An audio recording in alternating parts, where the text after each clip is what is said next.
the thing because it might start.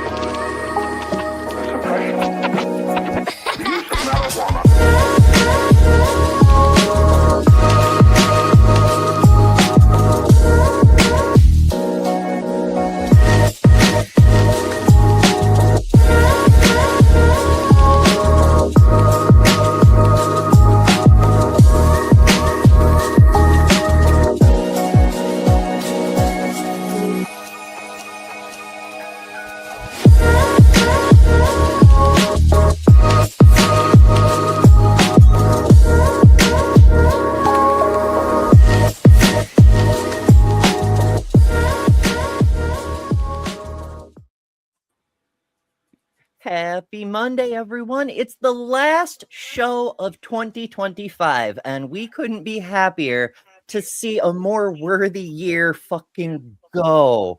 Thank you all so much for joining us while we discuss what comes next on today's Java and Jugs. Na na na na. Hey, hey, hey. Goodbye, 2025. Adios. Oh my goodness, I have not despised a year so much since the last time this guy was president. Oh my goodness. Yeah, I'm like, can I be a Debbie Downer and think he's still president this year coming up and still? Well, we're hoping he's going to accidentally pass away. I'm sorry, Debbie Downer, me. But then look who we have to be the president when he passes away. Vance? Option either. Oh. At least the good thing with that is Vance does not have the charisma of Trump at all. Not he's a chicken shit.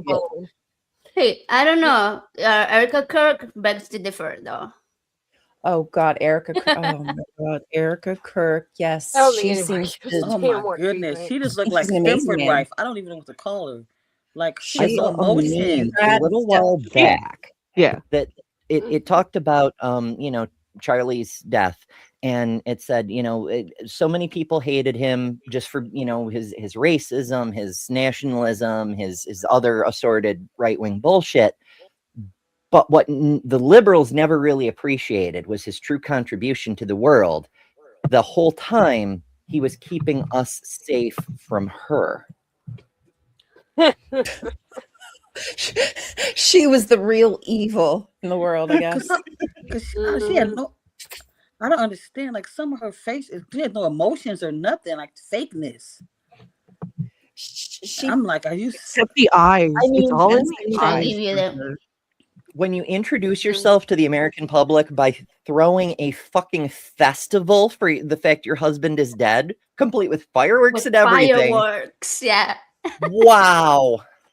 I mean, if there is a heaven, then naturally Charlie would be there because his God loves that sort of bullshit. He'd be looking down and going, wow, okay, I guess she really misses me then. It's like big church. Really, like those TPUSA things I've been watching.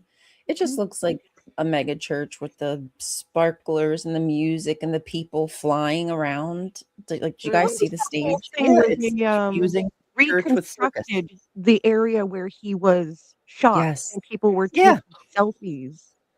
A staged, a recreated stage where he got pow. Yeah, well, that's the thing. No, say that's not so.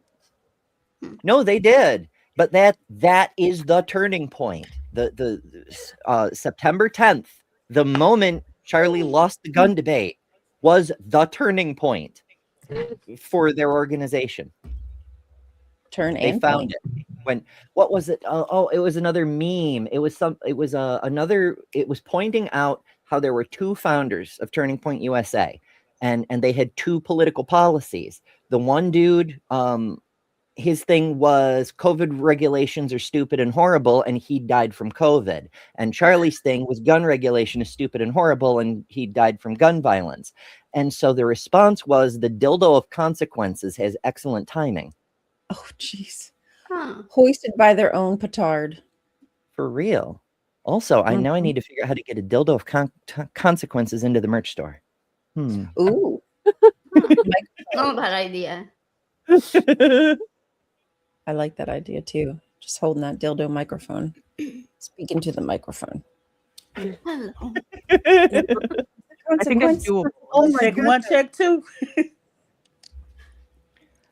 Ay. So yeah, it's multiple layers of irony. It's just unbelievably bullshit. And we've seen a lot of irony this year. Like earlier in the month, a lot of us were personally dealing with some static and some bullshit, and some of us still are.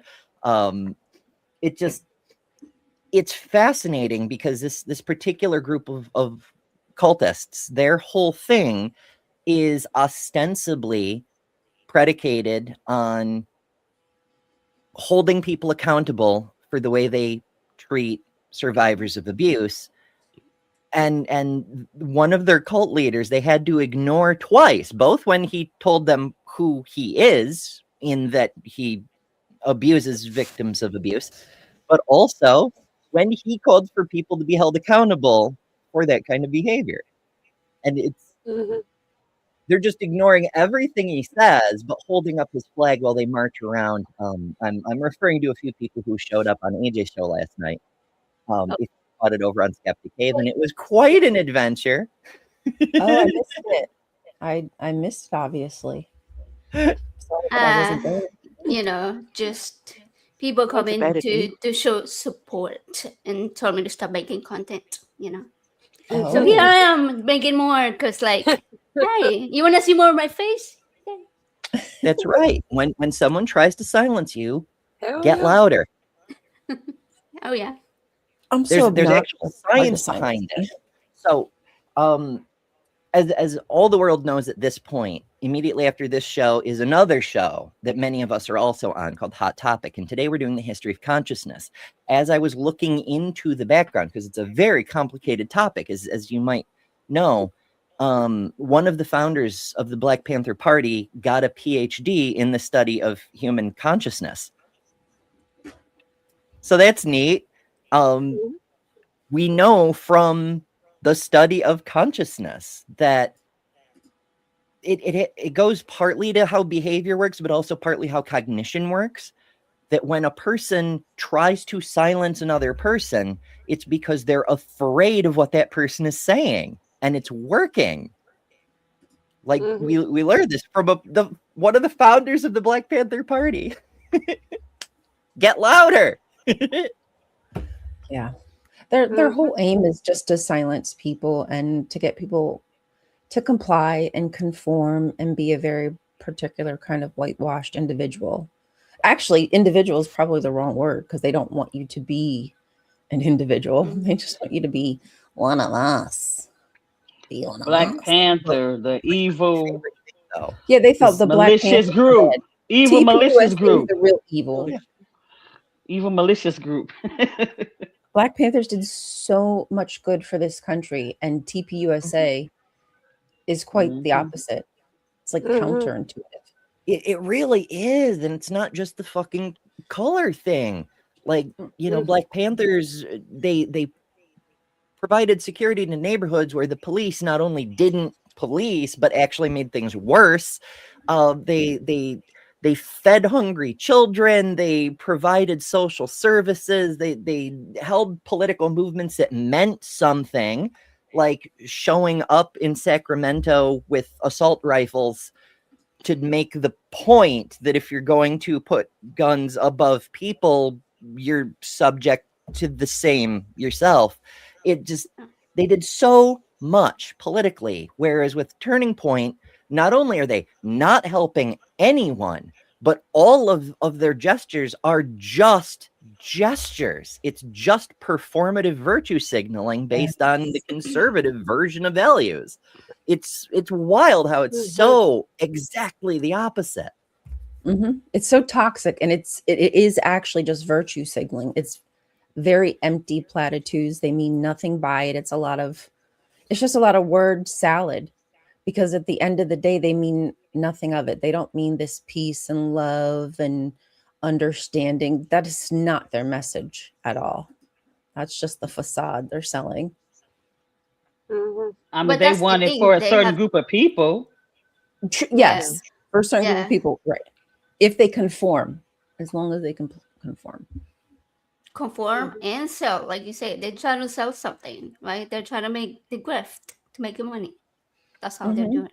So and Erica Kirk is doing it an amazing job at it, considering she just lost her husband to something super tragic. You know, it's not just a normal kind of, oh, somebody got sick and passed away, or you knew it was coming. It's super tragic the way that he died. And she's just been out on the town. I can understand to stay busy. I'm one of those people. I would probably prefer to be doing something than nothing, but to be out and about while telling a message to women that they should want to be home and subservient to their husbands and raising their family and, you know, taking care of the house and being whatever the husband needs, you know, to basically just catering to this guy like you're his mother. And yet you own a business now. You're the CEO of TP USA, Toilet Paper USA, and living this very luxurious lifestyle, not at home raising kids. Hey, I see TP. You're not wrong, Dr. Kip. No, he's not wrong. Dr. Kip says that's unfair, Amber. TP USA is helping to embolden the debate bros. And that is literally true. In the wake of Charlie's death, there are thousands of little wannabe podcasters setting up their little tents and their little Steven Crowder debate me signs at college campuses, hoping to be the hand-picked successor, because clearly TP USA needs a man to run it. In keeping its own value. Every time I see TP USA and I run into it a lot, toilet paper is the first thing that I think of, and then I have to remember its turning points. I think that's kind of what they meant, actually, because remember, 90% of conservative politics is trolling. Like they start doing a thing to own the libs, and then they realize their base doesn't understand it was a joke, and so they just do the bit. I'm pretty sure USA is like that too. I mean, their logo is a fucking roll, you know? How could they not know? Yep. This, what the arrow is, it's telling you how you're supposed to put the toilet paper on the roll, the way that it's supposed to face. The toilet paper roll, the paper should be coming over top and over, not Thank under. you. That's right. Anybody put it under over here? Because you're gonna be disowned. I read the original patent, which I definitely for sure, because I saw it on Facebook. It don't roll right. Gotta be over. Exactly. Honestly, my grandmother used to do it the other way around, and I'm like, why do you do that? She actually had a good reason. Cats. If you do it over the top, the cats can do that thing where they're like, nee, and just empty the whole roll. But if you do it the other way and the cats try that, the roll stays up there because it's rolling backwards. I'm like, okay, fair enough. But it's still technically wrong. It is wrong. It is wrong. I have to fight my husband still on that one. He puts it back. Well, you know, I would be at least happy if somebody would just put the toilet paper back on the roll. I think that would just, and instead of just having to have the empty one on the roll still, and then this new one just sitting on the counter next to the toilet. Okay, yeah, that's the majority of the times. Yeah, that's most. Yeah, most I get you. Not the biggest fight in my house right now is somebody keeps using the bathroom but leaving like 2 squares on the roll because they don't want to change it. Squares. It's just like square. Hold on, Ryan. Hold on. Let's make you big so we can see. Okay, go. Build this wall. That's mirrored. Hell yeah. Okay. Hell yeah. Nice. Please. Thank you. Meow. Meow. Meow. Ryan speaks feelinistish. So do you, I know we're talking about Erica Kirk and everything, because how can you not talk about Erica Kirk and Nicki Minaj and Barry Weiss and that whole debacle going on? But do you all do the New Year's resolutions? Do you guys ever do that? I actually wanted to make fun of that today. I mean, like, make fun of it in kind of a lighthearted way, because I know a lot of people still do it, and it is kind of like an appropriate topic for this kind of show. Yeah. But also, like, I gave up resolutions when I was like 9 years old. I'm like, why am I going to wait until the new year to do a thing I know I want to do? I'll just do it now, you know? Do it now. I Just do it. I've tried It's Shia to LaBeouf. do.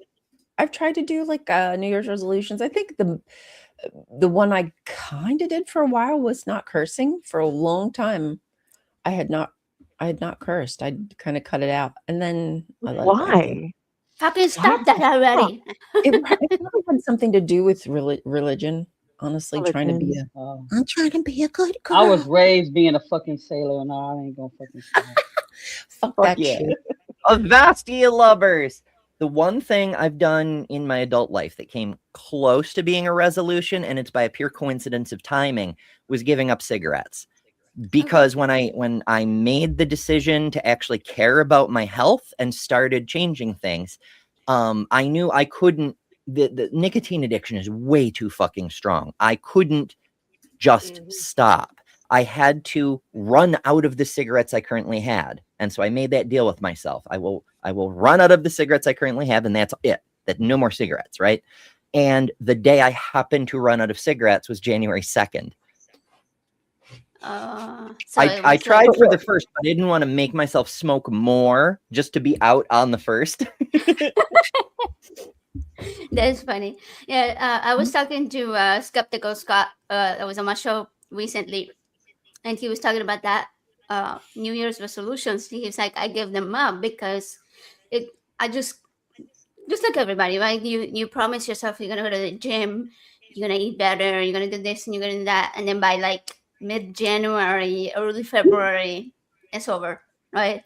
So he's like, instead, he does the one word challenge, which is the one that I posted. I think some of you replied to it, where you where you pick one word and you kind of carry it through the year, and to remind you of what you want to accomplish that year. And it doesn't give you a deadline. It doesn't give you like anything super specific. It's just a word sort of like to refresh your memory of like, hey, I want to do, I don't know, mine was wanderlust, like traveling or like seeing more places, even in town, and even a short day trip, even go hiking at the parks that I haven't been to or things like that, right? Just see something new.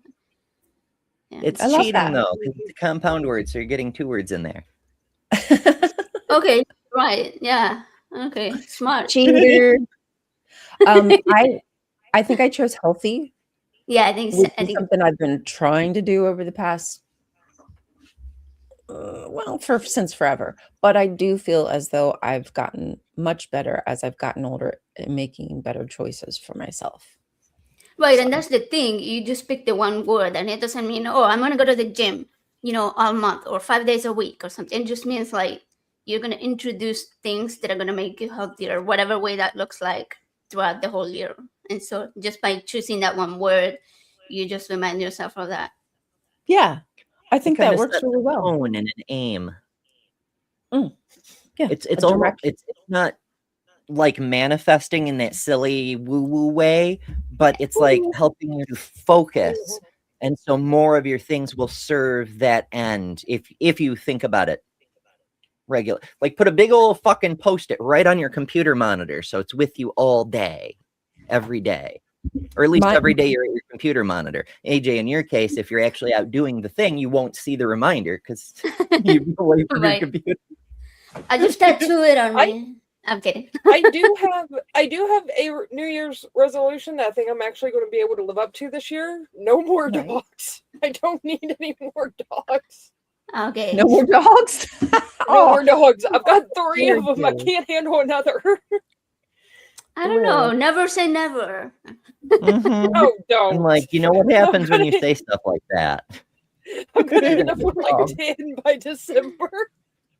The dog distribution system is going to be right at your door, my friend. You shouldn't have said anything. It already has me. There's an open highway to your home, Lilith. I mean, look at it. And if it's not the dogs, it's the cats. One of the distribution systems is going to find you. It's going to find you. Oh, hello there. Oh, so cute. It's dog-shaped Dr. Kip. Dog-shaped Dr. Kip. Not to be confused with human-shaped Dr. Kip. And on that note, I have a thing. Give me a second to pull it up because I actually planned it for the next show, Hot Topic, which follows this show at 11 a.m. Eastern. I'm just babbling while I pull up the things. And there it is. Okay. So some countries celebrate a book flood this time of year. This is the script I prepared for Hot Topic, so bear with me. Some countries celebrate a book flood this time of year. And in the spirit of scholarship, I'm pleased to say, friend of the community, Dr. Kip Davis, has finally released his new book, God's Propaganda, as an audiobook. You can now get it in any format you like. I'm not sponsored by either Kip or any particular audiobook platform, although I could be. I'm just a proponent of supporting creators doing good work and spreading the word about that work when it makes sense to do so. Like now, because books came up. I love traditional books, make no mistake. The weight, the feel, the smell of the paper, but audio is a lot more accessible for a lot of folks like me.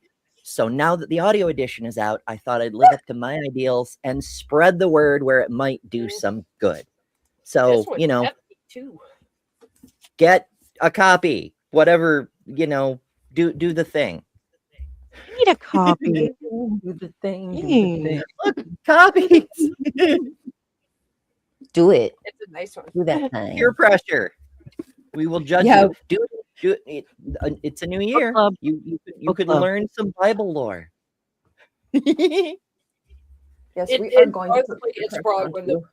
It's probably one of the best books I've read in the last few years, easily. It's really readable. Like, it's really readable for a topic you think would be really dense. He does a great job with it.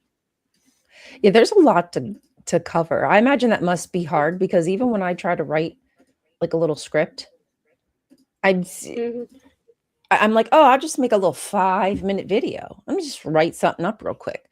And then fucking 10 pages later, I'm like, this isn't 5 minutes. What am I going to cut out of here that's still going to make it make I understand that must be when you have so much to say, when you have so much to say, but you got too much into too small a space. Yeah, so much.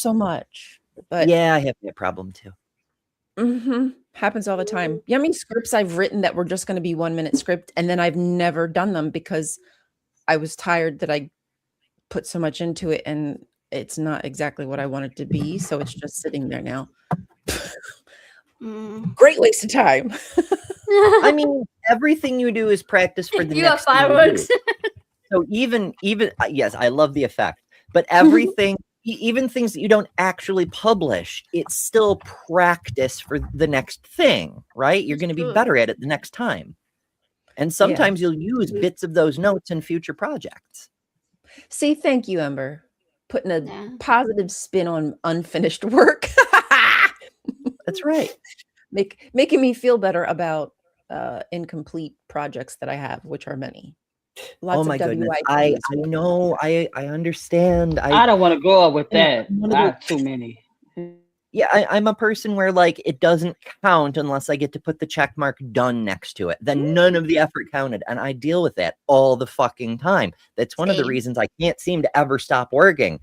But and I know I get hung up on things. Like I'll be watching a video that's like 35 minutes long. And I noticed at like the 25-minute mark, they've told the entire story and now they're just repeating themselves. And it's at the 30-minute mark and I have to go do other things, but I'll still finish the last 5 minutes of the video because I want it to be finished, you know? And I hate that. I am the same way. Yeah. But I have so many lists and then another list. And I keep them over like different documents and on paper and on, and it gets so overwhelming. So I can suggest 2 resolutions for the new year for people who are dealing with that kind of shit. The first is done is better than perfect, but not done. If you can finish the damn thing and get it out the door, published into the world, even if it's imperfect, that is better than endlessly tinkering with it until it's fucking perfect, because it never will be perfect, ever. So just done, get it out, right? Complete rather than perfection. Focus on that. The second thing is you don't actually have to finish everything like we were just discussing. Unfinished projects can still be worth doing. they can still contribute to a better future. And sometimes, like, I can't tell you how many great books I've read where the author mentions in the afterword that they started it 20 years ago, lost the thread for it, lost the mode, whatever the case may be. It sat in a desk drawer for 20 years, and then one day, light bulb, and it became the best fucking novel ever, you know? Right. Yeah. Sometimes you do need to put things down and walk away and then come back to it. As long as you just remember, you got to come back to it. That's the problem. It's the thing. Like, don't try to force something that's I mean, yeah, in capitalism we have to force things, but like when it's something, a creative project, something that's under your exclusive control, don't be afraid to set it aside if you don't have the zest for it.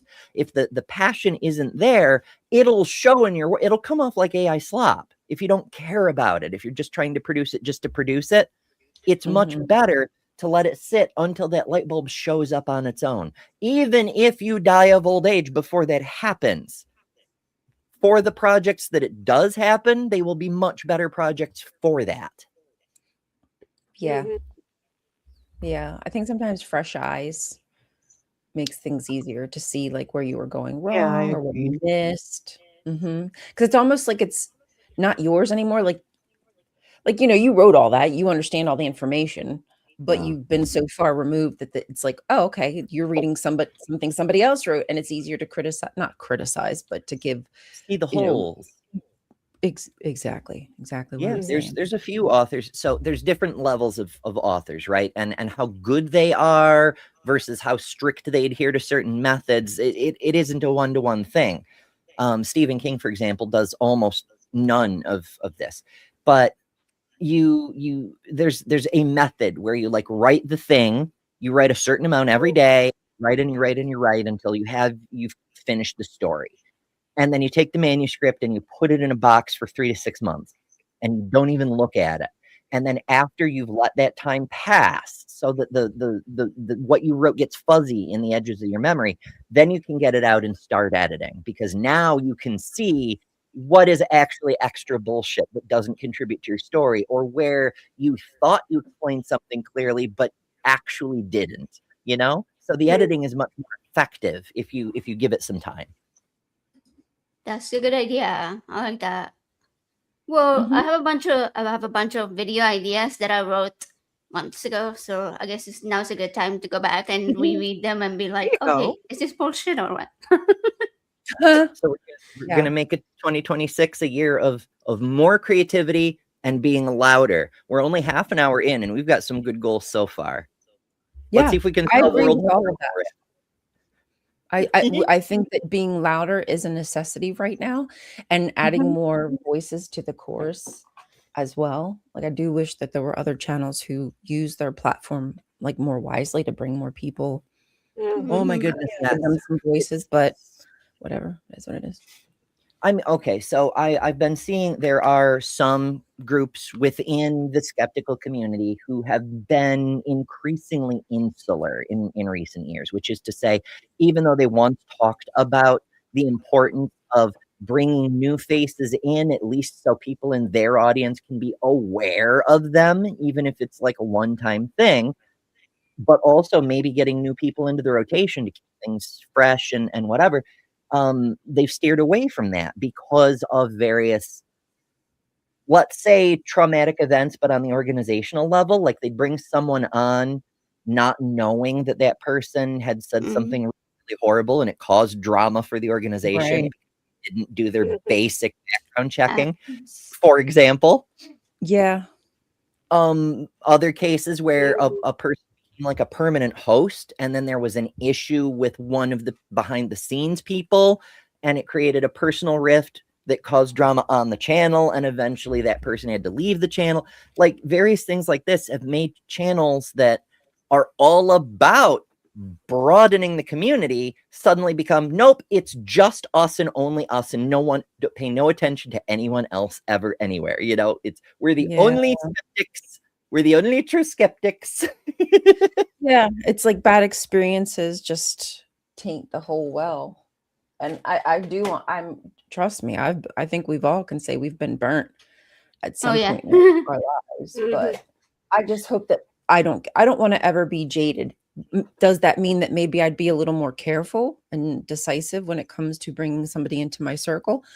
Absolutely. But I think that we should learn lessons instead of just changing our hearts and changing our goal. You know, I don't know. Yeah, you don't have to overreact like a fucking toddler and be like, it's all or nothing or whatever, you know? It's not like so I have a question. oh my goodness. I was going to say, as somebody who currently has a toddler in her household, toddlers are better behaved most of the time. Right?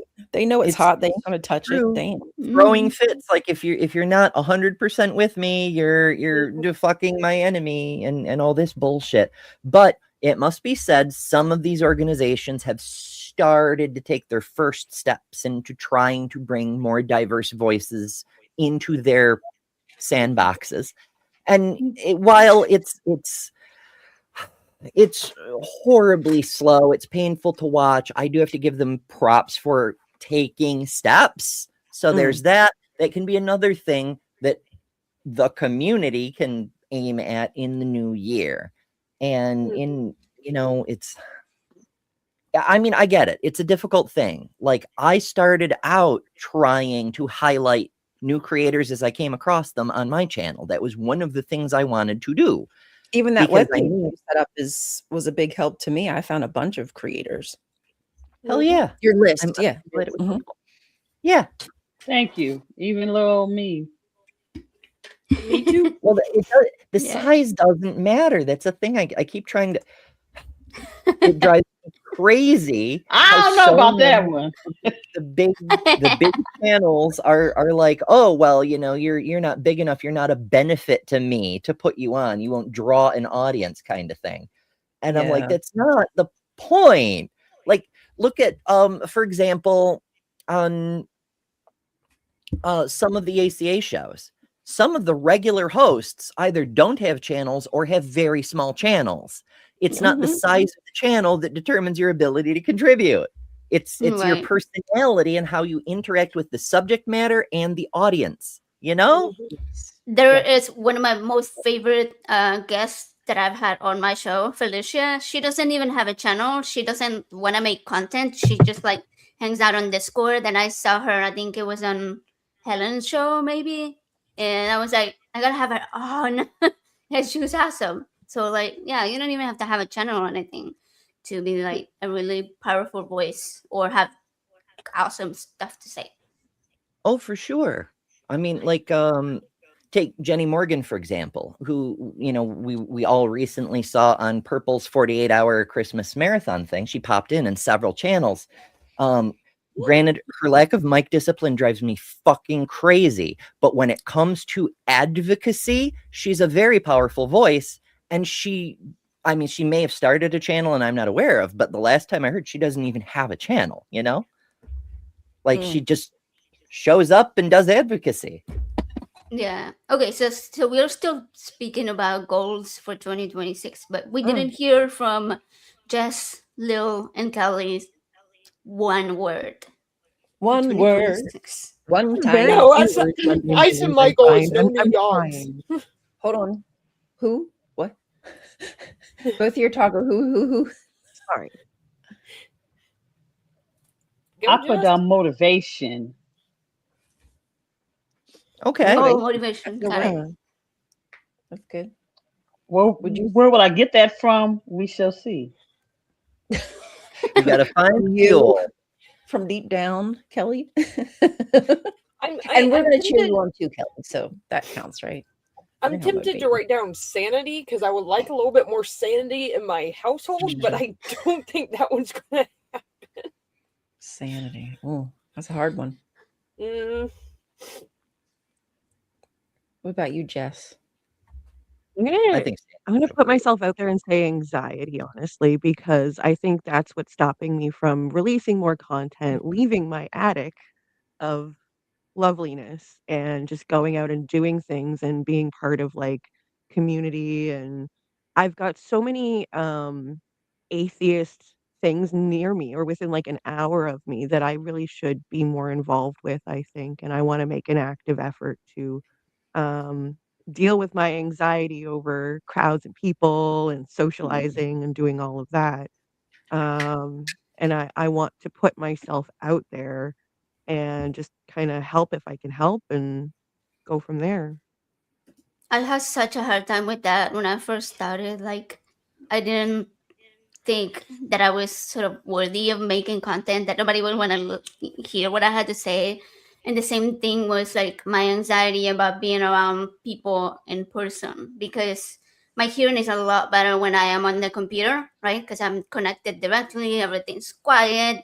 I'm like more able to listen straight to the one person that's talking. I have my subtitles at the top, it's a lot of more assistive Yeah. features that I have, right? Easier to And so in focus. person, yeah, if it's like right, if I'm like at a conference, or if we go to like a meeting in a restaurant or somewhere that's very loud, I had really bad anxiety about not being able to keep up with the conversations, and like people would think, oh well, she's kind of dumb or kind of weird, or doesn't talk very Right. much. So it's like I had a really hard time with that, but people were so freaking welcoming. And if I had a hard time hearing, people would repeat it, or like, oh hey, let's go to like a more quiet spot, or like doing things that could actually help me communicate with them, rather than being like some people in my own family who, when I ask, hey, can you repeat that, they're like, oh, never mind. Kind of like, I think that was one of the biggest things for me, like people telling me, oh, never mind, like my hearing what they had to say wasn't really worthy for them to repeat it. And so that was sort of my fear with other people, thinking that, oh, they're not gonna care enough to help me connect with them. But that hasn't been the case at all. Now, I'm gonna Yeah, say I get coming that a lot with my from own family. I would Yeah. say this coming from my own thing. A lot of times, if people do piece up, many times I think that if they're not caring what I'm having to say, not really thinking about you may have a hearing problem or something like that. Mhm. So that's my personal problem within me, Yeah. and I know that's not right. I have anxiety really bad. That's how I believe, and I'm up here with you, lovely ladies. Like Mhm. I have, But you fight it, and I I went. love that, Kelly. I'm glad that you're fighting it. That I even used though you to suffer with it, that it makes you nervous, and you're feeling maybe people are looking at you when no one cares. No one's looking at. I mean, they are, but you know what I mean. No one's judging you. We're all here to support each other. But your mind tells you something differently. But you're fighting it, Yeah. and I love that because I think we Yeah, all probably have some of that as well. yeah. Like when Mhm. I went to a get together yesterday. I knew two people. I do not speak to people I do not know. If somebody doesn't come up to me and speak to me first, I'm not gonna speak. If we walking down the street, people says, "Hey, how you doing?" I'll respond back. But I've never will speak to somebody first. It's how I am. When I'm at a Black non-believers event, I put myself out of that box because I know what they're there for. So I speak to them. Only that situation. Anything else? And people are like, Kelly, why you not saying nothing to nobody? I don't know them. And, Kelly. in some ways, I kind of do the same thing. Like I'm very uncomfortable talking to total strangers.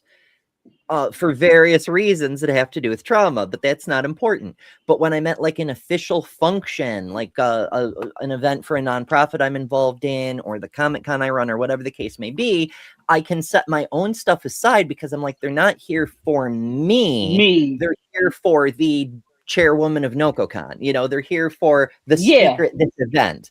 So in an official capacity, I can be like, okay, so here's what you need to know, on that level, and not be all hung up on the my personal level.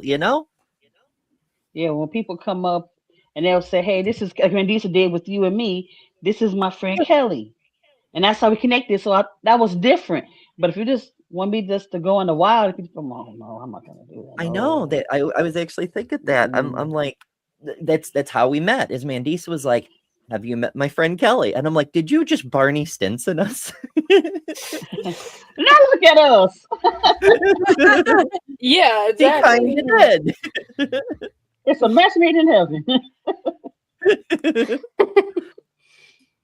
Okay. Oh goodness. But yeah, that was actually the first time I've met Mandisa in person too. So she could have done the Oh same thing. wow. Hi, have you met Mandisa? I should do that Oh at the next event I go wow. to. I could just walk up to people That's and be like, funny. "Hey, have you met Ember?" I vote I'm for going this. to introduce you to a friend of mine. Me. Her name is Ember, and you're going to love her. Gotta do that thing where you're And I like, oh, my that friend was over one of there my thinks they're highlights. cute, and then you run over there and you're the friend that thinks they're cute. Me? Now I have to meet Lil and Ryan in person. I know we're gonna have to all make sure we Yeah. get together at some point at some atheist thingy Well, or something. if not to Java go and back to Jugs. the audience size thing, but if the collective audience of the show gets large enough, some of these atheist events are going to start demanding to have a Java and Jugs live, like just a live show on the main stage kind of thing. They're gonna It demand it. happens all the time at I'd Comic be Con. down for that. Like Hint, hint, hint, hint. yeah. So if y'all want to help with that, there's a very easy way to do it. You can push the YouTube buttons, whatever channel you're on. You can hit the like, you can subscribe to that channel, and most importantly, the share button, because that's the only way to get these videos in front of other people. The algorithm sure as hell isn't going to do it. Oh Lord Jesus. So Oh, send the us to people who might enjoy this kind of content, but also send us to people who would hate this kind of content. That red hat uncle who thinks women shouldn't be allowed to vote, piss him off. Fuck him. He'll give us a lot of interaction, Yeah. a lot of algo boosting. And even if you don't like the content, just hit the down button. It's still an interaction, right? Oh, hey, Leave a comment. I'm telling an us how much atheist. women I shouldn't love be you, allowed to Esther. make content. Where you been, Esther? Yeah, I love you, Love Esther. you. We love Woohoo. you. It's good to see you. Esther's always live. So if you're, oh, I want you're you not on my subscribed? show one day. Yeah, you should do that. I'm Would be a not good. familiar. that would I'm be gonna have to good. go subscribe. Yeah, She's amazing. she is. She discusses a lot about evangelicals in like different countries in Africa and like pastors who are doing crazy things, sexual things, just weird stuff in front of their church, or stealing, all those kind of scandal type stuff. Yeah, it's lots of fun. Cynthia just had her on her channel that. recently. On the Roots Matter, Oh, Cynthia McDonald. Yeah, she was just on her channel. She was also a guest on in the Cut It Black Non-Believer channel a couple years ago when I first when I first branched off to become affiliate leader. She was the one of the first guests that we had when I came on. Mm. But yeah, she's amazing. Yeah, Esther's cool AF. So make sure you're subscribed. Do it. Right. I mean, That's I haven't checked out her content yet, but I will take your word for it. And Yes. that means Your New Year's resolution: find more atheists. Subscribe to Esther. Subscribe to Esther. That's the first one. Boop. Done.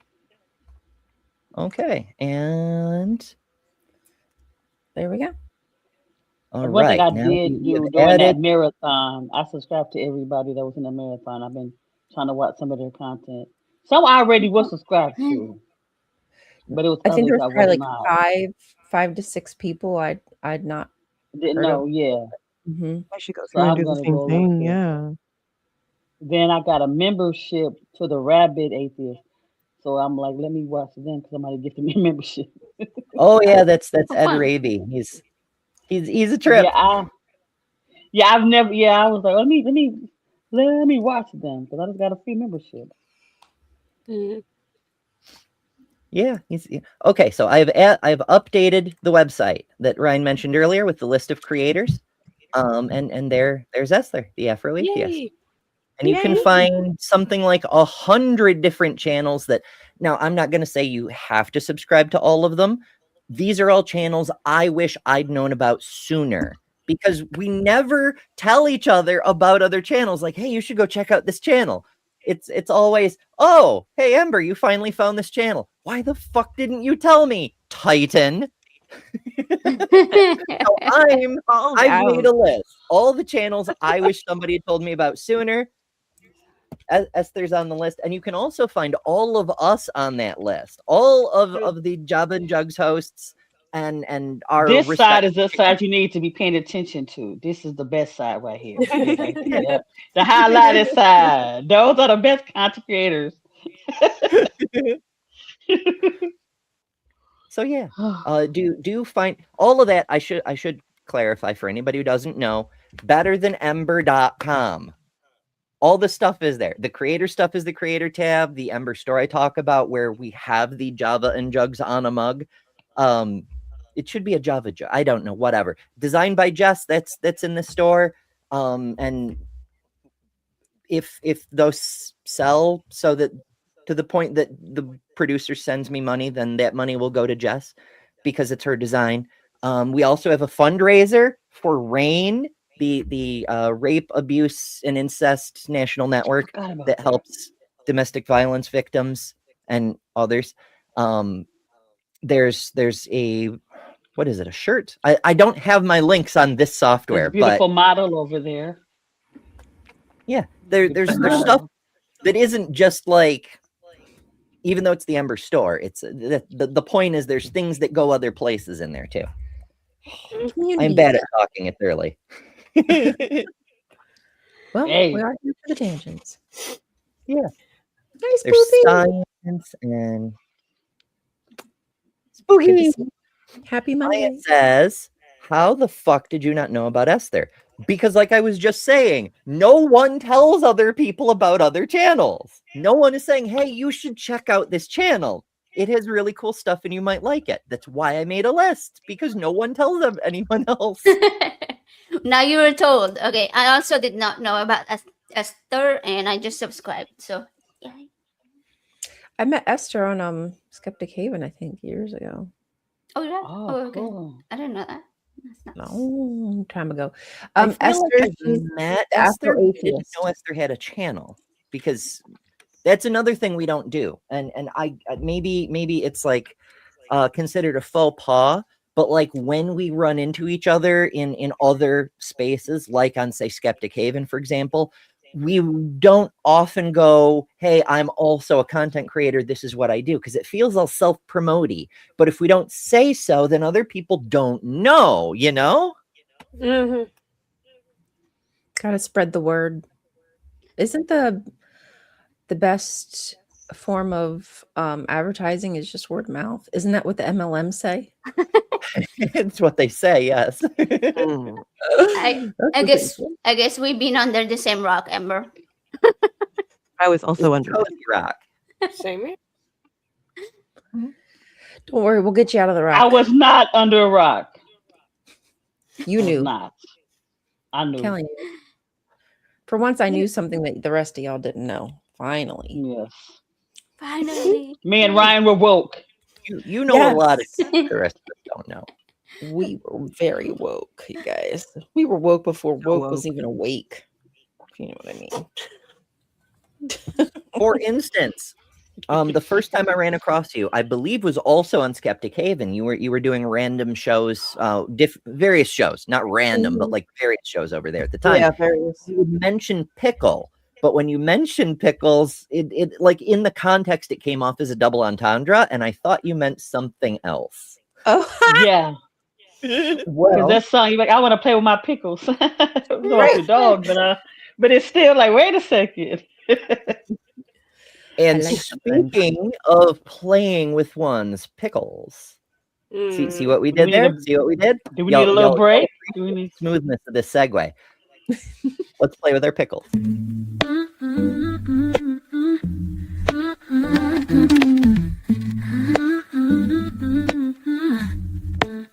Sometimes I chill or hang out at the bar, but I never stay long or go very far.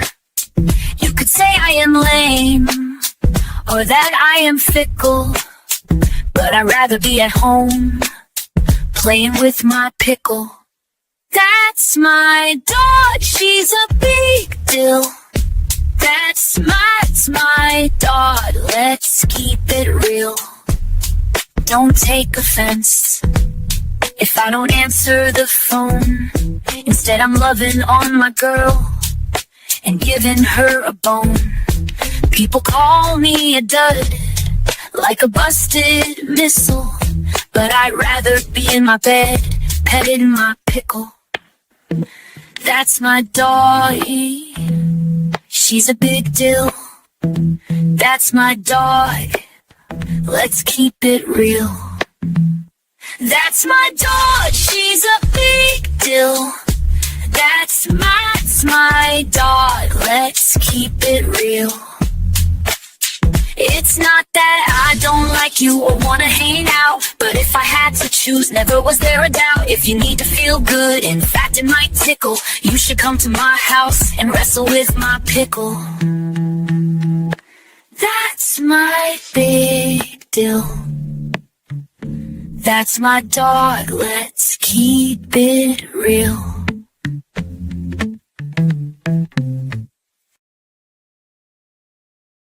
All right. Give it up for What the about dogs. more music videos in 2026? If we combine forces, we could probably produce enough clips and shit that we could do a whole show without ever actually having to be on camera. We can just go from music video to music video or whatever. We probably could at some point, like if we just needed a day where we, for whatever reason, it was a Monday and none of us could be here, we just have a recorded show of all of our of just clips. Java Jug clips. Several like the ACA shows this week were all like replays of like the best 5 calls of the year or some shit, you know?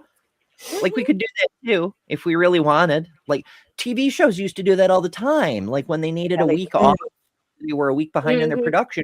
They either rerun a show from earlier in the season or they do like a best of clips thing, depending on how much money they wanted to put into preparing the missed episode. Yeah. It's funny when you're at the season or the part of the show where they're, you know, you've gotten through so far that now they get to do that rehash thing for whatever reason. Maybe they're being judged in a courtroom, and so they start reliving all of these events from past TV shows. It's like, oh, okay, it's one of those shows where they're basically going to spend 1 or 2 minutes with the actual person, and the rest of the show is just going to be clips of stuff we've already seen. Not that I mind those shows, but you know, every once in a while, you just, oh, it's that time in the show's life, the life cycle, where now they have enough shows behind them. Well, time to watch a new show because this one's just about run out. Oh my goodness. What was it? Maybe I can't remember exactly which show. It may have been Scrubs, it may have been something else, but they did a show making fun of clip shows where they would like it was just a setup after setup. Like they'd each get like a one-liner that would set up a flashback. And so the actual new content in the show was like 15 lines and the rest was just clips. The characters would be like, remember that time, and then they do it, you know. I guess it saves some money and maybe even production time. I mean, probably, but also like doing it in a self-aware way specifically to make fun of that format. I mean, yes, it's also lazy for the same reason, but it's a valid point because it had been getting so overdone in the television production industry.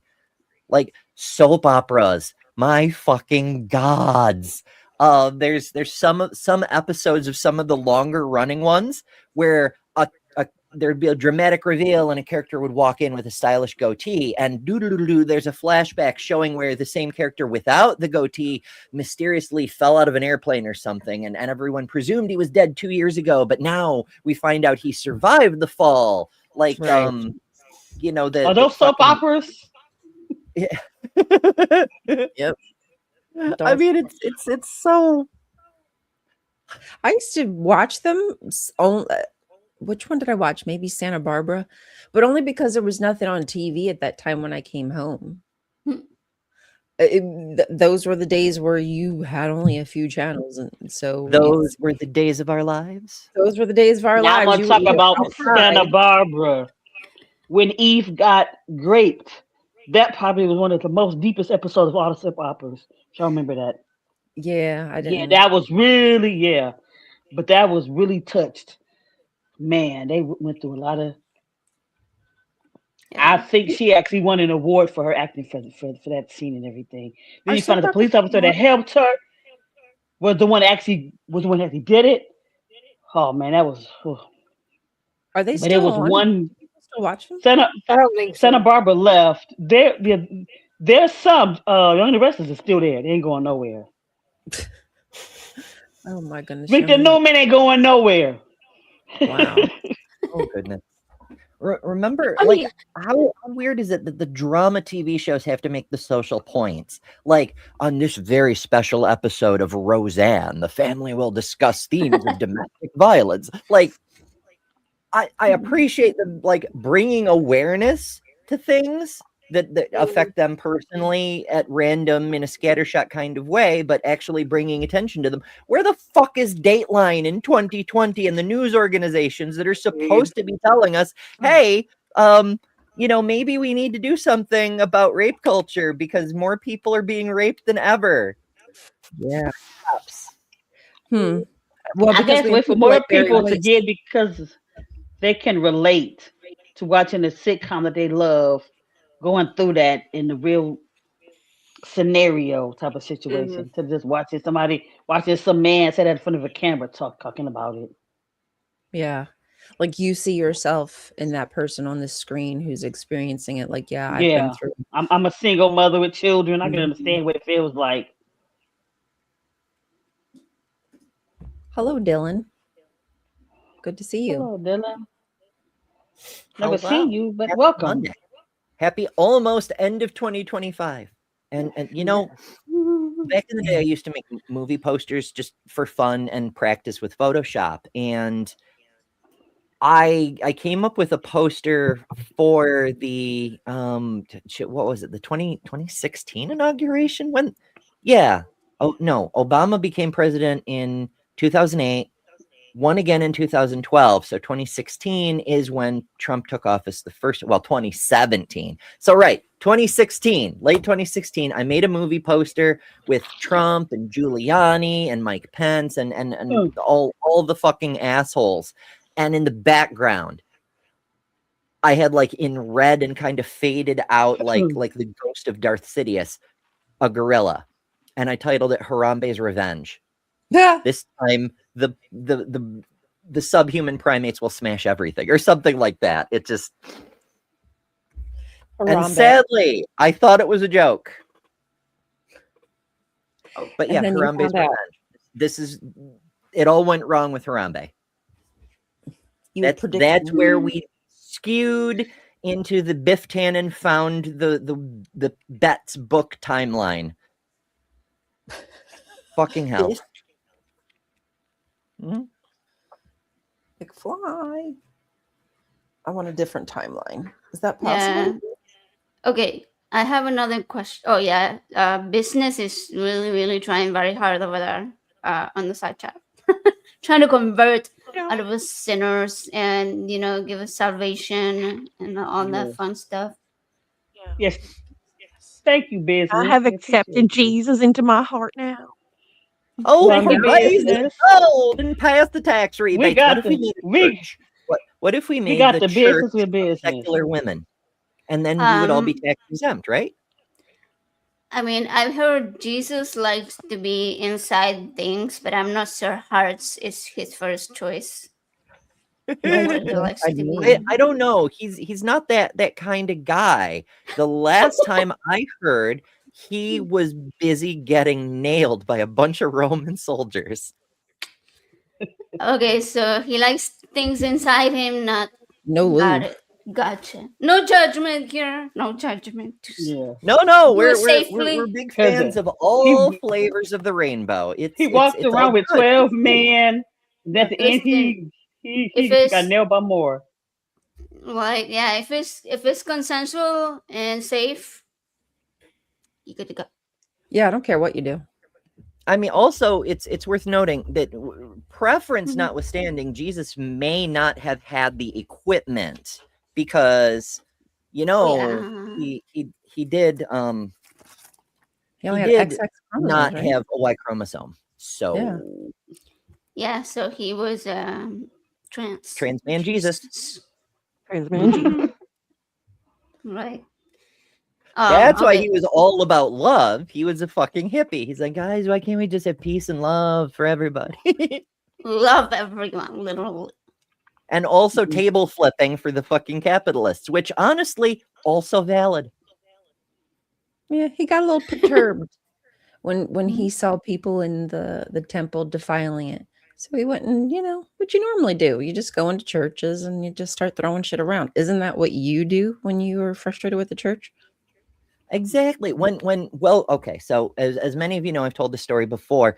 Wells Fargo, the bank, stole my house along with a bunch of other houses. They did a kind of equity theft fraud thing that it was before the 2008 bubble bullshit. That was a later thing. They just doubled people's payments over and over and over until it forced them out of their houses, and they got held accountable for it by the state of New York. They paid the largest fine a corporation had ever been fined in all of history for very, very illegal mortgage practices. Not that it got me my house back. So when people say to me, what would Jesus do? I think of him flipping the money lenders' tables in the temple, and I'm like, that Jesus I can definitely empathize with. Because we got to put the me in empathy, right, AJ? Heck yeah. Heck yeah. You always gotta make it, about it's somewhere in there. If it's not about you. We're making fun of one of AJ's callers on a show last night. Oh God, yeah, that was pretty terrible. That was pretty terrible. Like there was a crazy caller.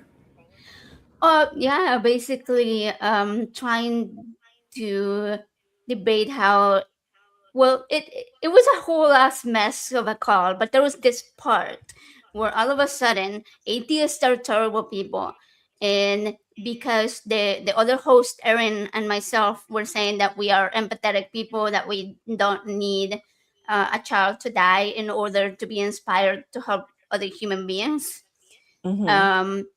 He was like, oh well, but like I can't have empathy unless something happens to me. And he was like, I only have empathy for homeless people because I was homeless once. Right. It's the Republican view. We only care about it when it affects me, And wow, that's crazy as hell. The worst part was that we were talking about my co-host having lost her nephew to childhood cancer. And this guy was like, well, this was God's way of inspiring his parents to find a cure for childhood cancer. And we were like, no, we don't need our child to die to be able to help people, find a cure. I was like, I donate time or money or whatever I have, whatever resources I have to childhood cancer organizations, not because I had a child die from cancer, but because I don't want that to happen in the first place, right? Like okay, there was a it's time actually somewhat worse than that, because Erin kept saying my nephew, and the caller kept saying no, it was my auntie. I didn't say net. He was so not listening to anything anyone was saying. He assumed everything was about his story. I know, it was so bad. Specifically say my nephew, and he'd be like, no, I never said anything about my nephew. It was my auntie. Like, fucking hell. And even after the call finished, they finally wrapped up with him because he was not listening to anything. He goes off in the side chat about, I don't know why they kept saying auntie. It was my nephew. Or no, other way around. Whatever. Yeah. Dude, you're still not listening to anything ever. But AJ wasn't the only one to do a show last night.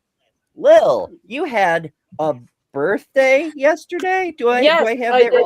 Whoa. Do you plan on doing one next year? Hopefully, yes. Hopefully I'm still kicking. So hopefully I'll be here. Better be. I'm looking forward to it. So you did a couple of things. You did a birthday stream on your own channel, which is Lil of All Trades for anyone who isn't subscribed yet. And I am now shaming for not subscribing, because you absolutely should be subscribed to all of us. Just throwing that out there. But you also did a guest spot on one of the objectively best shows on the entire internet, Bad Science Sunday. You were the guest of honor. Yeah. It was so much fun. My dog Kip, not human-shaped Dr. Kip, dog-shaped Dr. Kip was quite opinionated. So she had some things to say. Oh, no I doubt. think And you know, when the dog-shaped doctors have opinions, you need to pay the fuck attention. Yes. They are Right. very, very I slow. I feel special because I replaced somebody else in the outro. I won't say the name who I replaced, but I Oh, just it was got a awesome. Oh yeah. replacement. I saw I that. replaced It was somebody. me. Ellie replaced me. Yeah. I saw it and giggled. Yeah, I was just like, Definitely not. yes. You would have replaced me. That's how it would have worked. But yeah, I replaced somebody There's else Maya with the in the link video. for anybody who isn't subbed to It Lil. was Lil of all trades, not hard. And if you can't find it for whatever reason, it's on the damn list. So just go to the website, right there. Bloop. Lil of it all was trades. honestly, even though it wasn't intended like this, it was honestly like the best birthday present. I have been looking forward to it for months, which I don't remember the last time I was seriously looking forward to my birthday. Literally last year, I did absolutely nothing. Didn't even go out to dinner or lunch or anything. I just didn't do anything. So it was really cool to actually do something this year for it. Yay. Now Good for I'm you.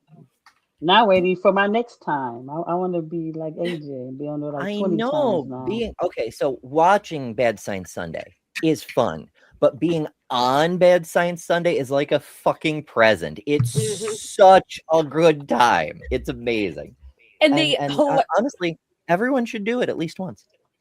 the hilarious thing about it is Maya asked me a couple months ago to do it, and she recommended the 28th. I was like, oh, that's my birthday. And she's like, we can reschedule. I'm like, no, don't reschedule. It's perfect.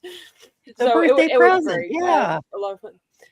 And I've got Dr. Kip right there. Hello, puppy.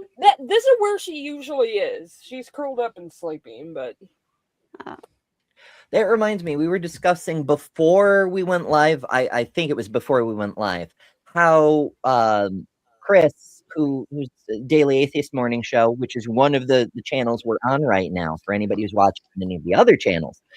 Chris does the Daily Atheist Morning Show Tuesday through Friday because we have completely stolen Mondays at this point. And he used to have a puppy cam where he had a special camera set aside so you could watch the puppies and whatnot while he was live. He hasn't used it in several months, so we've been saying that Chris needs to surrender the puppy cam to Lil so that Lil can show the puppies. If you're not going to use it. I want to do. I actually do want to do a puppy cam because, like, I've got a big bench because they like jumping up here with me. So I've got a space that they can jump up here, and they're always right here. So yeah, a puppy cam is necessary. So we'll just pipe you through in the morning, your puppy cam. You'll just have to make sure you never Nope. step in front of it naked or anything like that, Lil. Or, yeah, if you want to, I've heard YouTube allows that sort of thing now. So whatever. Oh, is it really allowing?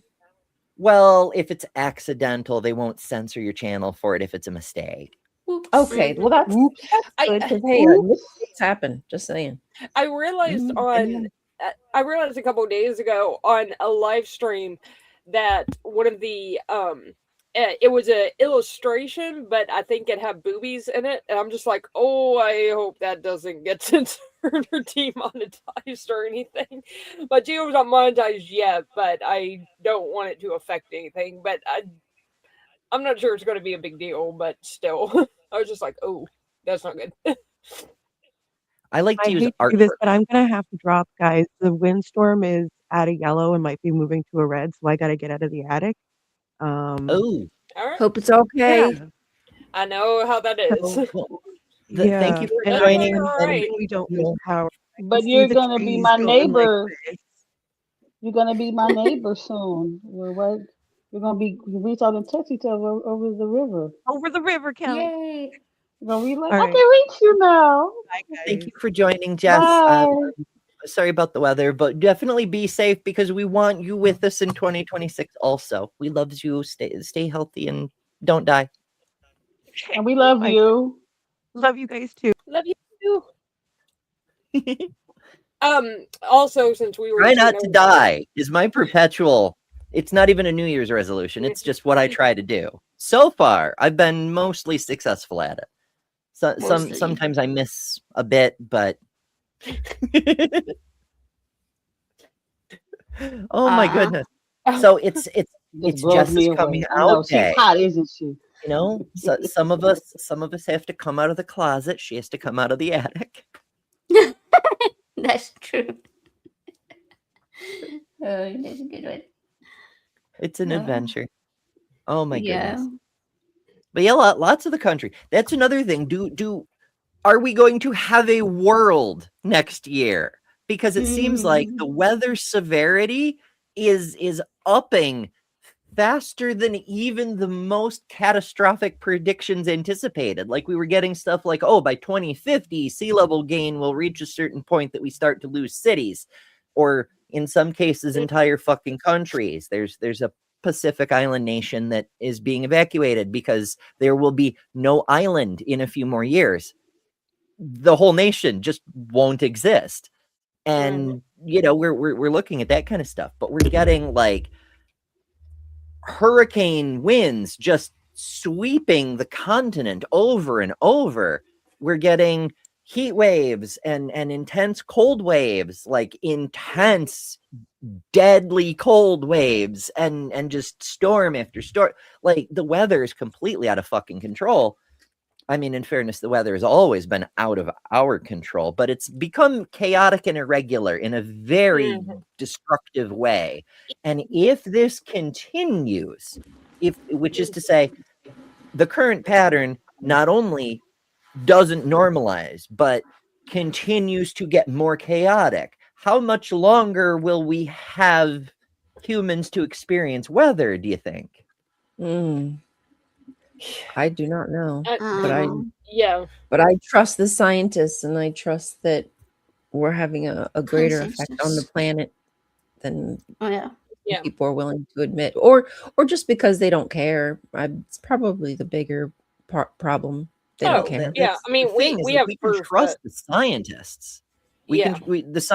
Science generates answers. It tells us what's happening and things we can do about it that are likely to be effective.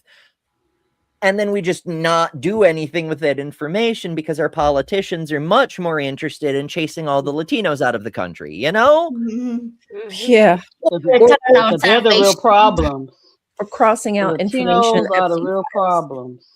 Yeah, or because they don't think they're gonna need this earth for much longer, and they have eternal life somewhere else. So like, who the fuck cares about this house? Yep. The earth belongs to Satan, and they're going to have a perfect, everlasting, spiritual, I don't know, otherworldly, dimensional kind of, however they want to explain it. So this earth is just something for them to use. They're not stewards of the planet. It's more toddler logic. It's that bullshit little kid elementary school playground thing where they're like, just you wait till my daddy gets here, then you'll be in real trouble. My big god daddy, my invisible daddy in the sky. My sky daddy. Yeah, like even my family. Do you know who my daddy is? It's like I'm even gonna go family, even my family, who tends to be like fairly conservative and didn't buy the climate was changing. They've even noticed how drastically the weather has changed here, even in the last 15 years. Like 15 years ago, we had 2 white Christmases in a row. This past week, it was like 80 degrees on Christmas. I was walking around in a tank top and shorts, and it's been like that the last several Christmases. Like, it's bad. Even though, yes, I know weather in one day is not climate change, but they've noticed year over year, it's gotten warmer and warmer. Our storms have gotten more violent. We're having tornado warnings all year round now on a regular basis. Like, we usually get at least one massive storm that produces a tornado a month. It's ridiculous. Tornadoes aren't real. It's just okay, one yeah. My roof. I've had to Not a replace my fan, roof 3 times and my fence twice because of it. When I was little, we had one tornado here in New York, and people were like, "It's so remarkable because we don't get tornadoes." In fact, there were meteorologists on TV saying, "No, it's a microburst. It's not a tornado because definitionally we don't get tornadoes." And people are like, "What the dictionary says doesn't change the fact that there was a spinning funnel cloud eating people's houses. It's a tornado, you know." Yeah. I mean, you don't really This get year we got 5 of them. earthquakes in Midwest, but I've know of 2 Yeah. that we've got. They were large ones, but we still got them. 2 So earthquakes. anybody who knows me knows I'm a little bit of a weather and geology nerd. When I lived in Indiana, just a little. He's Whenever I going lived in storm Indiana, chasing. I'm gonna watch a YouTube video. I would love to. No kidding. When I lived in Indiana, I was coming down here for like a visit for my family and stuff, and I was driving. We stopped at somewhere in Illinois to eat. And the second we sit down, I get an alert on my phone that there was an earthquake in Bloomington that I could have felt at my house if I was there. Only one that's ever happened to me. About a week later, when we left, we stopped at the same place to get to eat, which is just kind of like mine and my son's tradition that we always did. I get a tornado warning on my phone from my parents' house in Texas. I was just like, why am I missing all this? At least if it's going to be there, let me experience it. They convinced me I'm good. I did a I'm similar the thing in person. California. I'm the person that's going to be in the middle of the street, like filming the thing until it's like right on top of me. I want to see I saw Twisters. I want to do storm chasing. Although the one time I actually did get close to a storm, it was raining so hard you couldn't see it until it was like 100 meters away. Oh my! And then you just crap your pants. It's like, oh shit, I'm dead. Yeah. I remember having to go in the hallway and sitting, tucked like that. Because you could feel a little shaking. It wasn't that bad. A little shaking. You would just sit there in the hallway with your knees up like this till the storm I remember passed. when I was shaking stopped. Probably about 9. Me and my dad were on the front porch. We were watching this massive storm come in. He runs inside to check the radar, runs outside, scoops me up with one arm, scoops my mom up as he runs through the living room, throws both of us into the hall closet, is like, stay there. And apparently there was a tornado like less than a mile away when that happened. Like, I still remember that crystal clear. Growing up in Tornado Alley, what can you do? Yeah, you gotta that kind of thing. It just Yeah. I actually, when I was little, I was a big nerd as well. I know, shock and surprise. No one saw that coming. Really? So I designed. I got into architecture so I could design my own house, and one of the houses I designed was a hobbit hole. Partly because hobbits, hobbit means comfort, but also because if it's underground, it's basically immune to tornadoes. Because tornadoes they'll like dig up a little channel of dust or something, but they don't go into the ground. So if your entire roof is earth, and I don't mean like moss shingles, but I mean like your house is built into a hill, you're immune to tornadoes effectively. Now, flooding, that may be another issue, but that's why you want to build into a hillside up the hill, right? But anyway, I designed this house specifically to make it tornado proof. And I don't know why we're not doing that in tornado zones, because it's actually considerably cheaper than importing fuck tons of pine and all this other shit. Well, like here, for instance, you can't have stuff underground because the soil underneath, it'll just destroy it in like 10 years because it shifts so much. So there's, I think, one person who has a tornado shelter in our neighborhood. They got it about 10 years ago, and it already needs to be replaced because it's already cracking. But for most tornadoes here, at least, if you live in a well-built house with an interior room, you're probably fine. And if you're not, there's like 1,000 places in like a mile radius to go, and you usually have enough warning to get out of the way if it's a big enough tornado. So Have you considered like holding a Bible between you and the tornado? no, I should try that next time. I rebuke you. That might work. And the miraculous thing is, everything will be destroyed but the Bible. And that will Question: show you how wonderful God what is. version of the Bible? Because I've got to make sure to get that right. Because if I Right, get we the have. version. It only counts if you use the right translation of the right a collection of the right denomination's version of things. Maybe I can just build Unless tornado you get in shelter of all the unless different you get in the Dead Ski Scrolls, it don't matter. That's the only one that's gonna work. We need the great Isaiah scroll to protect us from I the have wrath this. of the Does this divine. work? That's the only thing. This I don't know might if that work book at least for exists. at least for hair protection. At least that one has scripture that's written in its original language. So Yes, Hey, maybe fair. there's magical properties from that. maybe. He should have put, but did he put on the first page, this is the true word? Is this a true book? I've never seen a holy book that says that, actually. Doesn't the Quran say that? Say what? That it is the one true book? Oh, I don't know. Let me see. I I'm gonna Paul Does said that all the scripture were Quran- inspired by God and beneficial. Was it Paul that said? It No, maybe it wasn't is Paul. All scripture is inspired and beneficial for teaching, reproving, setting things straight. I don't know who said it. Somebody said it, and it's in the Bible somewhere. Okay, Who Google is does Cat say. here? I Okay, do have- anyways, Google says We're all looking the things. Quran explicitly presents itself as the ultimate true scripture from God. Sure, but they all do that. Like what's the question is, does it start like the opening line saying this is the only truth kind of thing? Yeah. We probably just need a Quran viewer, but probably in a language we can speak. Pardon? Is there like a Quran version of the Bible Gateway? I don't know. Let's try Quran Probably, Gateway. but There is. Amazing. It doesn't seem to be working very well, but there's a site there. underway. Yeah, I want to.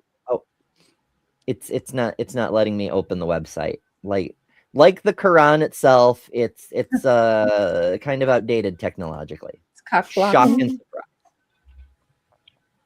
It's cock blocking you. Let's see what else. International Quranic Studies Association, a new tool for studying the Quranic text, and it goes to Quran Gateway. God damn it. Allah, what have you done? Your followers are fucking ridiculous. I mean, Jesus's followers are fucking ridiculous too, but like in a different way. Oh yeah. Is there a Klingon Quran? Should be if there isn't. I'd read it that way. I don't know. If there it's a written market? in Klingon, then we could get Dapper to help us read it. Oh, do they know Klingon? Yeah, Dapper learned. What was it for a bet? It was so long ago, but yeah, Dapper learned Klingon. Oh my gosh, that's crazy. he's That's not a fine. I wish I language. could, but if I'm gonna learn a language, it's probably going to be something a little more useful in everyday life. Muslim nerds translate Quran to Klingon. It's from Islamica News in 2014. Wow, Amazing. there's a market for everything. There's a niche for everything. I mean, well, the important thing is that there's fans of Star Trek in every group of humans. In every galaxy. Like that's how universal Star Trek is. That even Muslims love it, Christians love it, secular folk are like, this is the future liberals want. Like the only people who hate it are like illiterate people who wear red hats. They're like, oh, socialism. Look at everyone with equal rights and healthcare. What a terrible future. They also apparently don't like Arabic numerals. What? Oh yeah. I said they also apparently don't like Arabic numerals. Oh, they never have. They're So terrible. stupid. Terrible. They're Oh, they're corrupting the awful. children. Yes. How dare they? That's the same level of embarrassment of that blonde girl saying that Puerto Rico isn't one of our States, whatchamacallit. Yeah. You know what I'm saying? Like territories. Yeah, derp. Uh-huh. What's not part of the United States? They speak fucking hell. Not everywhere that speaks English is part of the US. Like there's no logic to that logic, right? Like There is There's it. no law that says you have to speak English. But there's no official language. How could there be when so many People. people spoke different languages? Exactly. Like that was the thing. People don't seem to realize that the ethnicity Hispanic exists because half of the United States is just the north half of Mexico. We just stole the north half of Mexico. We beat them in a war and we just conquered half their country.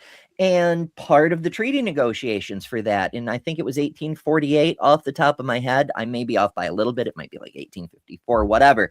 But basically, Mexico was like, all right, we will surrender this territory to you, but there is a problem that has to be solved.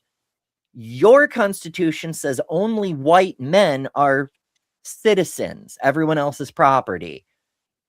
None of our citizens are white men. What are we going to do? And so they had to create the ethnicity of Hispanic to cover Latino people, because they could be just as white as anyone, or they could be just as dark as anyone, or they could be, native First Nation people, or any mixture thereof, because that's what the population of Mexico has always been, at least since the Spanish showed up.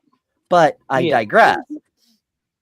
So they created the ethnic group Hispanic, and they made it a subset of white, even though a large number of Latino people are not white, strictly speaking, because only white people could be citizens. That way, the citizens that the United States inherited from Mexico would get to be citizens, because not doing that would mean a whole bunch of people are owning all the land and businesses and whatnot in all the cities, and they're not citizens. And you're definitely going to have a civil war if you try to pull that shit, Yeah, It's crazy they're trying to make it a crime that kind of stuff. It kind of pisses you off. Sorry, would you say, Kelly? I talked to you. I said that's what kind of pisses you off with how America got all the states and stuff like that. A lot of the states, especially Hawaii. Hawaii is just a big naval base. It's a naval base. I mean, I know it's not, but I'm saying that's what they're polluting the water there. They're polluting the government. Freaking Oprah Winfrey. Like, why are these big celebrities going and buying people's countries, like islands? Like, how is that okay? Because it was Americans doing it, and no one's going to stop them. And another big problem is that they're buying up all the land that's next to the beaches, that's beautiful, that's more inhabitable, and now people who have been born there, live there generations upon generations, can't even go enjoy the beach. It has the largest number of homelessness. The largest number of homelessness, like sad. It is. It really. I would love to go to Hawaii. Actually, we had a free trip. My husband got a free trip from his job, and I asked for us to not go, so we didn't go. I just couldn't do it. There was water shortages between the Malibu fires. I mean, I was like, this is not it. Why would you even schedule? It was a work thing. Why would you even schedule Hawaii as a place to go when they're going through this insane tragic event? I wouldn't want to go to the main island. Yeah. Anyway, sorry guys, long tirade there. Yeah, I know. No, you're good. I be getting that way too when it comes to that. Yeah, but Mhm. Hawaii, I mean Hawaii, Puerto Rico, we treat these places as if they're just Property. Tourist spots. Yeah. What just they tours, say, right? they are That's frozen garbage. What that man say? The Trump comedian said the traveling garbage in well, the that's sea or right. something. He said stupid. Like how they put it, but it was some. He basically said Puerto Rico was a pile of garbage. That was it. That's I mean, a majority of the people from his administration talk about other countries, unless they're something to gain, right? Like they're going to get some kind of trade off. See, every other country is just some kind of third world or Marxist. They're just an enemy of ours that we need to be mindful of or watch. Like, Well, oh, it's man, it's you just see funny Either when you everybody as got an enemy, even your they own call a people. country a shithole country because those shithole countries don't have travel restrictions placed on them by every other country. The U.S. does. So Mhm. The irony Mhm. and audacity of making it difficult, uncomfortable for people to travel to this country for even simple things as tourism, but business, what have you, and be unsafe. Like they would want to do that. They want to come here for the freaking FIFA crap, knowing that the ice is just going to be standing outside waiting. What? Uh-huh. You're going ground to or come here to walk Right. into a trap and be I- sent to CCOT? Get out of here. they're so preoccupied with effort. Like there's people who do have legitimate business who will not come in person. They're like, no, we have to figure out how to do a Zoom meeting now because they're so preoccupied with their political bullshit that one of the things that TSA is pushing is you have to surrender your DNA so they can run a karyotype so they can determine if you're a trans person with a passport that doesn't match your genetic identity. And like they're so obsessed. You have any Whoa. idea how much a karyotype test costs? And they want to do it for every single foreign person? Holy shit. But let's Wow. talk about how much money Doge is saving. Yeah, how much money Doge is saving my well, they Stuff saved like a lot that of just money on Adobe. They sure did. pisses The Adobe pisses license. me behind Oh the yeah. F off. Oh my goodness. What'd you say, Kelly? Sorry. Stuff like that just pisses me more than what I can say off. Mm-hmm. Understandable. A lot more that I wish I could say. Which is just a string Yeah, of I want to say I want to beep beep beep beep beep beep yeah. beep. Beep, beep. I need the dolphin sound from SpongeBob when they would curse, and it was just like it was the dolphin sound coming out, and they would just keep doing it. That's what I need. Just a string I of it. like Emma Thorne uses a duck quack. Oh yeah, I like the whack. I think I've used the Yeah. whack too. Love it.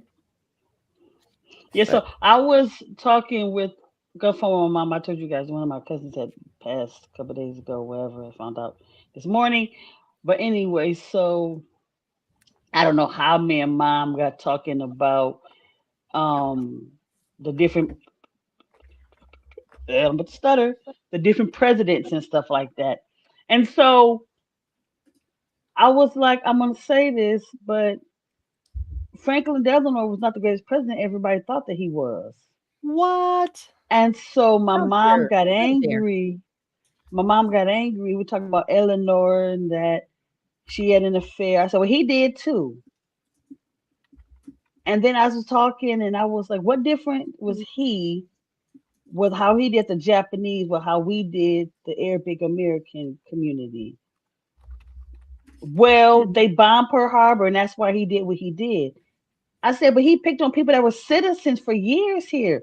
He didn't mess with the Japanese in itself. He got the people that were living here, being citizens that want to bother nobody. The same thing what Bush tried to do with the Arabic Americans that was just trying to live their lives. And this stuff never is going to change. They go from one group to another group. Now it's trans people. Targeting. And that's all they do. They go from one minority group to another minority group, picking on one who And they feel separate. is the weaker link, as I'm gonna say. And They they feel the weaker link. divide.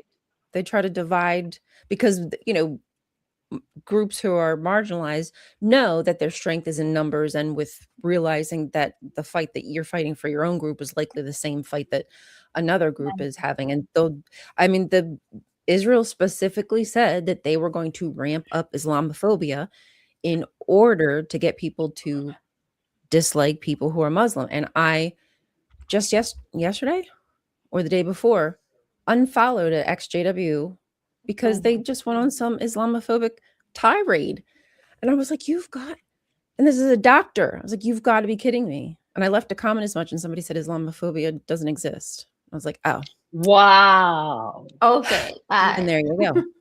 It should, And there you go. you know, They're all bad in a lot people. of cases, people are just xenophobic bigots. But on the political level, it is just distraction. It is just winding people up and pointing them at someone to hate. They read 1984 and they thought it was a guidebook. You know, it's fucking hell. And they're transparent about it too, because we saw that they went directly from hating Black people to hating gay people. It was like the day Ruby Bridges got into school, they started talking about, oh, we need to deal with the gays now. You know, it was like, right. And as soon, like 2015, as soon as the Supreme Court ruled that they couldn't ban gay marriage anymore, like the next day, they were having strategy meetings about how we need to take all the anti-Black and all the anti-gay rhetoric and copy and paste, do a find and replace kind of thing, and make it about trans people. Which is why, if you look, it's the same arguments, it's the same rhetoric. It's seed design creationists of bigotry. You know, it just it's so transparent. But the dumb fuckers who are proudly illiterate and don that red hat, they don't know any better because they're proudly illiterate and ignorant of all of history. And they're okay with it.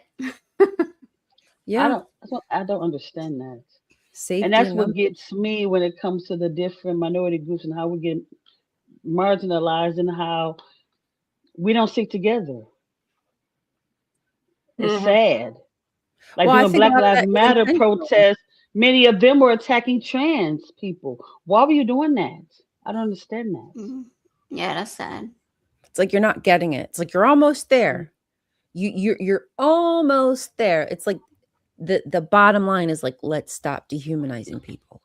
Can you get to that bottom line? Can you realize that like that's not helping the situation by just directing the heat to another group of people? That's really what you want to do. You want to take the heat off yourself so you can point it at an even smaller marginalized. Like that's absolutely fanatical. Right. Like Maya says, what was that movie? Hold up. What she said? Hold on. Okay, go ahead.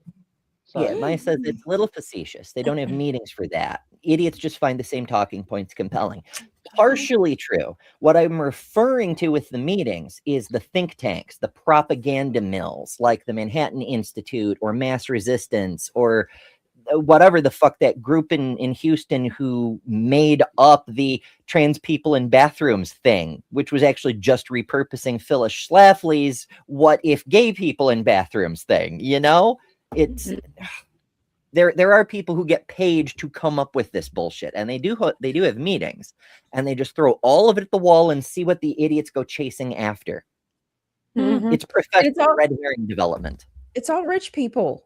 Like behind all of the think tanks and the lobbying groups, it's people with a lot of money who just want to, I don't know, take from the people who've gotten them the wealth that they have. They're workers, the everyday people. They want more power. It sadistic.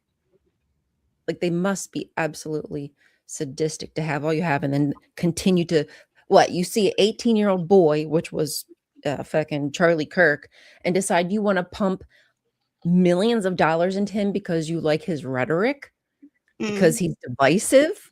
Wow. And then people tout that, wow, Charlie Kirk, he built this from the ground up. Oh, honey. He got an influx of cash. He was flush. Anyone with millions of dollars could make like a good business or, you know, use terrible talking points to come up with a think tank or organization like Turning Point. give me a break. There's nothing special about any of these people other than they're attached to some kind of rich mouthpiece or zaddy, if you will. It's paying them the big bucks just to spread their hatred. Oh, And it's true for all of them. Like so many people, like Candace Owens, for example, she started out as a lefty, and then she went to like celebrity gossip posting, and then Dennis Prager was like, "Hey, we need a black person who's willing to be contrarian." And she's like, "Oh, millions of dollars? Absolutely, I'm your girl." And she worked for Dennis Prager for a few years before she started working with Charlie Kirk and then the Daily Wire, and just Daily it's Wire, the yep. same thing every time. Like as soon as Candace left Prager's employ to go work at the Daily Wire, they hired Amala Ikpanobi to replace her because they need a black woman willing to Right. say, "We need to suck white daddy's dick or the country will fall apart." And she Yep. gets millions of dollars for it. And you know what I noticed too? I did an Erica Kirk video, and so I was just looking at some of like the TP USA website stuff. And I found it interesting that like on the education pages that there's a lot of black children. Like, you know, it's like they're intentionally, because what I'm saying is the JWs do this same kind of messaging. They'll use black faces in their advertisements, if you will, because that is their key audience.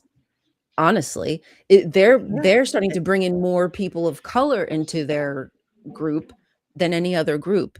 Why is They that? understand that representation does matter, no matter how much they bitch about woke. They complain about virtue signaling because to them that's what they're doing. They're just virtue signaling. They're like, Right. "Look at It's us, actually we're fair. inclusive. You see yourself in our ads. Come be with us. Come give us your tithe money and shit." It's fucking like they say every accusation by the conservatives is a confession, and it's so much more true than we ever fucking Yes. believe. I can't believe that I mean, I know why I didn't get it at first. It's just the level of gaslighting you start to internalize, and you think that you're like, it's all my fault. The reason this bad stuff is happening is all my fault. And they're so wow, they're so good at that, aren't they? And you just ignore the problems because it's obviously just your fault. Like freaking abused, like an abused person. What could I do better? Well, I mean, that's also partly because they have a large degree of control to our education system, our media, our entertainment, etc. And so they've created this echo box in the culture. I mean, from the ground up, from education, they're making people dumber on purpose, because the dumber people are, the more susceptible they are for those red herrings, The for those grooming. distractions, for the bullshit propaganda they're peddling, the outright lies they're peddling. Christians are being slaughtered in Nigeria.